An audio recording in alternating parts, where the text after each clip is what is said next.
Recent டைம்ல வந்து ஒரு சோஷியல் மீடியால ஒரு நல்ல ஒரு அமேசிங் ஒரு குட்டி ஒரு வீடு நீங்க வந்துட்டு கட்டி கொடுத்துருங்க. இது வந்துட்டு ஒரு தொடக்கம் தான். இன்னும் நிறைய விஷயம் நீங்க வந்துட்டு பண்ண போறாரு. எனக்கு தெரிஞ்சு இங்க இருக்கிற எல்லாருமே உங்களுக்கு ஹெல்ப் பண்ணுவாங்கன்னு நினைக்கிறேன்.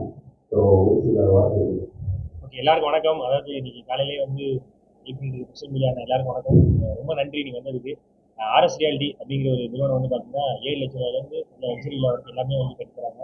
அது லான்ச் இன்னைக்குன்னு சொன்னாங்க. ஸோ அது இன்னைக்கு கையால் நீங்கள் லான்ச் பண்ணி எப்போ லான்ச் பண்ணுறது ரொம்ப ரொம்ப நன்றி sir. Thank you so much sir. Thanks sir, ரொம்ப நன்றி. Thank you so much. இது முக்கியமான நிகழ்வில் நினைச்சிட்டு ரொம்ப ரொம்ப நன்றி. தேங்க்ஸ் சார், ரொம்ப நன்றி சார். இந்த கன்ஸ்ட்ரக்ஷன் வழி இன்னும் எனக்கு தெரியும். சமீபத்தில் எனக்கு ரொம்ப நிறைய தெரிஞ்சுட்டு ஸோ நோய் மக்கள் எல்லாருமே வீடு வாங்குறது ரொம்ப ரொம்ப கஷ்டமாக இருக்குது. ஏன்னா எல்லாமே விலைவாசி ஏற்றது ரொம்ப கஷ்டமாக இருக்குது. ஸோ அதை ரேட்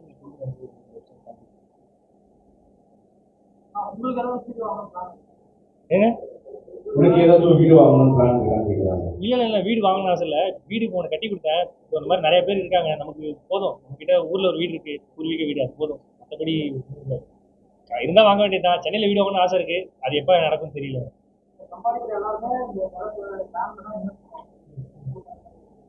இல்ல அப்படி இன்ட்ரெஸ்ட் இல்லை. ஆனா அத்தியாவசியமா ஒரு வீடு வேணும்னு ஆசை இருக்கு சென்னையில. ஆனா இப்போ வாங்கலாம் அவசியம் இல்லை, பொறுமையா வாங்கிக்கலாம். அவங்க வந்து அவங்க பையன் ஏதோ போலீஸ் ட்ரைனிங்காக ஏதோ காசு வாங்கிட்டாங்களாம். ஏதோ 1 லட்ச ரூபா கிட்ட கடன் வாங்கினாங்களாம். அதை கட்ட முடியலன்னு சொல்லிட்டு அவங்க வீட்டு வாசல் எல்லாருமே நிற்கிறாங்க, ஏதாவது பண்ணுங்கன்னு கேட்டாங்க. ஸோ அதான் பேசியிருக்கு.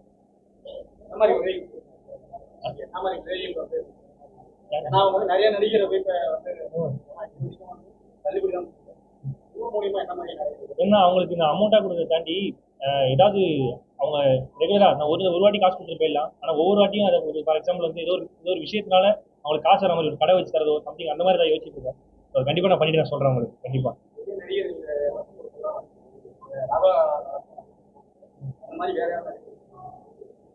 சப்போர்ட்னா ஏன்னா நம்ம மாற்றம் தனியாக பண்ணுறோம், நம்மளும் தனியாக பண்ணுறோம். யாரும் சொன்னால் நம்ம சப்போர்ட் பண்ணாங்க.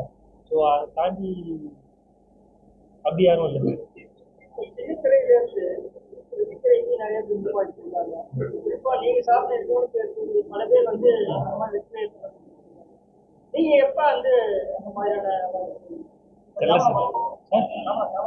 ஓகே சார், அவங்க கூப்பிட்டாருன்னு அந்த பார்த்து. Sorry sir.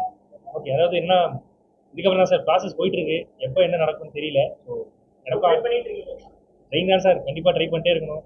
எப்படி நடக்கும் என்னன்னு தெரியல, எப்படி ஏற்றுப்பாங்கன்னு தெரியல. ஓடிட்டு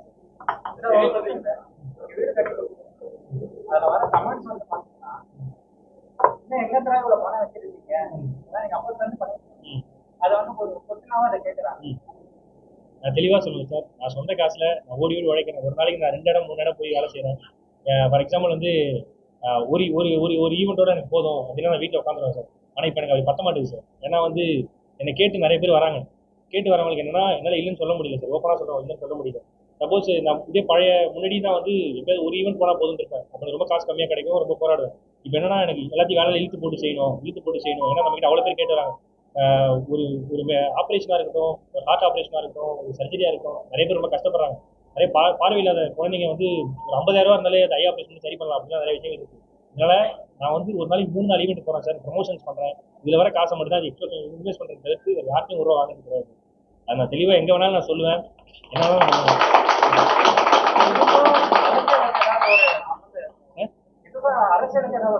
நல்ல செயல் மட்டும் தான் சார். நமக்கு அரசியல் எனக்கு தெரியாது சார். அரசியல்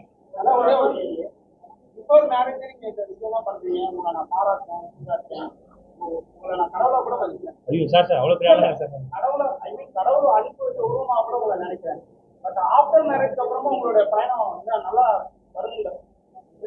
இதை சொல்லி பொண்ணு கொடுக்காம சார் அப்படிலாம் இல்லை சார். பண்ணுவோம் சார், கடைசி வரையும் பண்ணுவோம் சார். அவ்வளோதான் சார். கண்டிப்பா சார் கடைசி வரையும். அதாவது என்ன பொறுத்தனா சார், எனக்கு பெருசா அறிவு இல்லை. ஓப்பனா இல்லை, உண்மையாக சொல்கிறேன். பெருசாக எனக்கு அறிவு இல்லை, அழகு இல்லை. ஆனால் ஏதாவது நல்லது பண்ண அவ்வளோதான் சார். அதாவது இப்போ அண்ணன் சொன்ன மாதிரி தான். இவங்க எங்கேயா காசு வருது நிறைய பேர் கேட்பாங்க. ஆனால் அந்த 2% மக்களுக்கு 98% மக்கள் வந்து பதில் சொல்லிடுறாங்க. அதுவே எனக்கு போதுமானதாக இருக்கு. ஏன்னா அவங்க கொடுக்குற நம்பிக்கையே நல்லா இருக்கு சார்.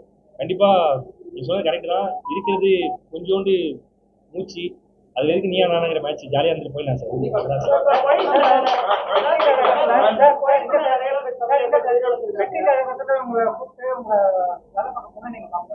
சார் அரசியல் அறிவு இல்லை சார். அவ்வளோ பெரிய ஆள் இல்லை சார். நான் சாதாரண பையன் சார், எனக்கு தெரியாது சார். அதெல்லாம் அரசியல தெரியாது சார். குவைத்துல வந்து கப்பல் வந்து ஆமாம் சார் உண்மை மனசு கஷ்டமா இருந்துச்சு சார். அதாவது நம்மளால முடிஞ்சதை பண்ணணும்னு நினைக்கிறேன். So, வாய்ப்பு கிடைச்சா கண்டிப்பாக பண்ணுவோம் சார். கண்டிப்பாக பார்க்கணும்னு இருக்கு சார்.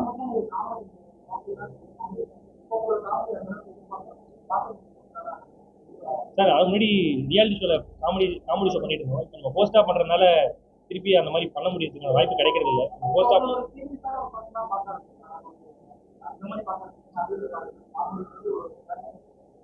மக்கள் பார்க்குறாங்களா அதே போதும் சார். மக்களுக்கு நம்ம நம்ம ப்ராசஸே வந்து என்னன்னா நம்மளால ஒருத்தராவது பயனடையணும், அவ்வளோதான் சார். மற்றபடி வேறு எதுவுமே இல்லை சார். இப்போ இளைய தளபதி வந்து தீவிரமா அரசியல் ஈடுபட்டு இருக்காரு. அவர் உங்களை கூப்பிட்டு நீங்க நில்லுங்க அப்படின்னு சொல்லிட்டு ஒரு தொகுதி கொடுத்தா அதுக்கு வாய்ப்பு இருக்கா சார்? அவங்களால நீங்க நிக்கிறதுக்கு வாய்ப்பு இருக்கா? அவர் கூப்பிட்டு உங்களை அப்ரோச் பண்றாரு, நீங்க வந்து சோசியல் நல்லா பண்றீங்க, மக்கள் மத்தியில உங்களுக்கு நல்ல ஃபீட்பேக் இருக்கு அப்படின்னு நீங்க எலெக்ஷன்ல நிக்கிறதுக்கு வாய்ப்பு இருக்கா? சார் எனக்கு அரசியல்லாம் தெரியாது சார். அரசியல் போகிறதுக்கும் எனக்கு தகுதி இல்லை, அறிவு இல்லை சார். ஏன்னா அந்த பெரிய லிஜெண்ட்ஸ் தான் அங்கெல்லாம் இருக்கிறாங்க. ஸோ அந்தளவுக்கு எனக்கு அறிவு கிடையாது, உண்மையாக சொல்கிறேன் சார். அந்தளவுக்கு எனக்கு தகுதி இல்லை சார். நான் ஒரு சாதாரண ஆள் சார், நான் சாதாரண சேவகன் சார். எனக்கு வந்து பதவி அதெல்லாம் தெரியாது சார். உதவி மட்டும் தான் சார் தெரியும். அந்த உதவியே அரசியல் சேர்ந்து பண்ணுறீங்களா? இல்லை சார், அரசியல் எங்கள் வீட்டிலாம் ஒதுக்க மாட்டாங்க சார். எனக்கும் அது வந்து இப்போ சார் தெரியாது சார். அந்த அறிவு இல்லை சார் எனக்கு. ஒரு காமெடி நடிகர் ஹீரோவா காமெடி இடம் ஆகல அப்படின்னு அது நீங்க ட்ரை பண்ணிக்கலாம். அந்த மாதிரி வாய்ப்பு யார்கிட்ட அப்ரோச் பண்ணிருக்கீங்க? இது சார் சூரி சாரோட இடத்தை ஃபில்ஃபில் பண்றதுக்கு நீங்க அப்ரோச் பண்ணிருக்கீங்களா? யார்கிட்ட அப்ரோச் சார்? உங்ககிட்ட தான் தனியாக வந்து அப்ரோச் பண்ணுறேன் சார். வந்ததுலேருந்து போனதுலேருந்து மாமனாராக இருக்குன்னு நினைக்கிறேன். கேள்வி கேட்குறீங்க? இல்லை சார், அப்படிலாம் இல்லை சார். அவங்களாம் லிஜெண்ட் சார். அந்த அளவுக்கு வளர்ந்து சார். சரி, அரசியல் இருக்கணும்னா என்ன அறிவு இருக்கணும்னு நினைக்கிறீங்க? இப்போ அறிவில்லைன்னு சொல்றீங்க, எனக்கு போதுமான அறிவில்லைன்னு சொல்றீங்க. அரசியல் இருக்கணும்னா என்ன அறிவு இருக்கணும்னு நினைக்கிறீங்க? அரசியல்வாதிகள் இருக்கக்கூடிய அரசியல்வாதிகள்லாம் பெரிய அறிவாளிகள் நினைக்கிறீங்களா? இல்ல எப்படி அவங்க வந்து அதுக்கு தனியா படிச்சு வந்திருக்காங்கன்னு நினைக்கிறீங்க? எனக்கு ஃபர்ஸ்ட் உங்கள்கிட்ட பேசுறதுக்கு அறிவு இருக்கும் சார். எனக்கு இல்லை சார். இப்பெல்லாம் கிடையாது என்ன அதுக்கு தெரியாதுங்க. எனக்கு உண்மையிலே தெரியாதுங்க. அதுக்கு நிறைய அனுபவம் வேணும், எல்லாமே வேணும். அந்த அனுபவம் எனக்கு இல்லைங்க. நான் சாதாரண சின்ன பையன், பக்கத்து வீட்டு பையன் மாதிரி இருந்தேன். சும்மா எனக்கு தெரியாதுங்க. அதனால முடிஞ்சதை நான் பண்றேன், அவ்வளோதான். அதான் இல்ல இன்னொரு கேளுங்க. நாங்க எல்லாருமே சேர்ந்து வந்துட்டு கல்யாணம் பண்றோம் நாங்க எல்லாருமே சேர்ந்து தான் அவங்க வந்துட்டு கல்யாணம் பண்றா நாங்க எல்லாருமே சேர்ந்து சொல்லிட்டு இருக்கோம். அது வந்துட்டு லவ் மேரேஜா அரேஞ்ச் மேரேஜா அப்படின்றது தெரியல. ஆனா புதுசு பேசிட்டு இருக்கான். என்னன்றது மட்டும் கேட்டுருங்க. எனக்கு தெரிஞ்சு நீங்க எழுதுவீங்க நல்லா சார். லவ் இல்லை சார். இப்ப யதார்த்தமா போட்டேன், பிரகாசமா எடுத்துறாங்க. லவ்லாம் வாய்ப்பு இல்லை சார். இதுக்கே நமக்கு நேரம் சரியா இருக்கு. இல்ல எப்போ கல்யாணம் கேட்குறேன். எப்போ ஏன்டா வந்து மொய் வைக்க போயிருக்கேன் சார். அவன் ரொம்ப நல்ல பையன் சார். ஆக்சுவலா அவன் பேர் thank you so much. RS reality சூப்பரான ஒரு எக்ஸ்போ நடந்துட்டு இருக்கு. சொல்ற அளவுக்கு எனக்கு அறிவு இல்லை சார். மக்கள் சொல்றதை கேட்டுக்கிற அளவு தான் சார் அறிவு இருக்கு. அட்வைஸ் பண்றாலும் நான் பெரியா இல்லை சார். ப்ரொமோஷனுக்கு எவ்வளவு செலவு பண்றீங்க? என்ன ப்ரமோஷன்? உங்களுடைய தனிப்பட்ட ப்ரொமோஷனுக்காக எவ்வளவு செலவு பண்றீங்க? உங்க பேஜ்ல நிறைய வந்து நீங்க பண்ணக்கூடிய எழுத்துலாம் நிறைய கணக்குல இருக்கு. அதுக்கு எவ்வளவு செலவு பண்றீங்க ப்ரொமோஷனுக்கு? இந்த நார்மலா அப்படி நடக்குது? நார்மலா நடக்குது சார். நான் படமா சார் பண்றேன். செலவு பண்ணி எல்லாரும் தெரியா இன்ஸ்டாகிராம், யூடியூப் அந்த ப்ரொமோஷன் பண்ணுவாங்க. ஓ, வர பிராண்டு சொல்லுங்க. பிராண்ட் அது பிராண்டை பொறுத்து சார். ஆமா சார். சார், லாரன்ஸ் மாஸ்டர் வந்து மாற்றம் ஒரு அடுத்த கட்ட ஒரு கான்ஃபிடென்ட் இல்ல மாத்தலாம், இதை பண்ண போறேன் இந்த ஒரு ட்ரஸ்ட் ஆரம்பிச்சு பண்ண போறேன் அப்படின்னு இல்லாம அப்படியே போட்டே போயிட்டு இருக்கீங்க. இல்ல சொல்லிட்டு செய்யற அளவுக்கு எனக்கு பேஸ்மெண்ட் ஸ்ட்ராங் இல்லை சார். அதான் பண்ணிட்டு இருக்கேன் சார். அதுதான் நீங்க ட்ரஸ்ட் ஆரம்பிச்சு பண்றதுக்கான வாய்ப்பு இருக்கா? இல்ல சார், நான் மக்கள்கிட்ட வாங்கி பண்றது இல்லை சார். நான் 4 இடத்துல போய் சம்பாதிச்சு வாங்குறது மக்களுக்கு பண்ணுவோம். அதான் சார் ஆசை. காசு 4 பேரை சேர்த்து பண்றது மேட்டர்ல நான் சம்பாதிக்க சேர்த்து பண்ணுவேன், அவ்வளவுதான் சார். ஏன்னா அதை வாங்கி பண்றதுக்கு நிறைய அவங்க காசை வாங்கி பண்றதுக்கு நான் இருக்கு சார்.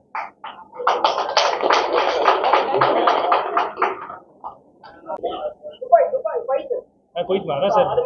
அது உண்மையிலேயே மனசுக்கு ரொம்ப கஷ்டமா இருந்தது சார். நான் வந்து ஆழ்ந்த இரங்கலை தெரிவிச்சுக்கிறேன் சார்.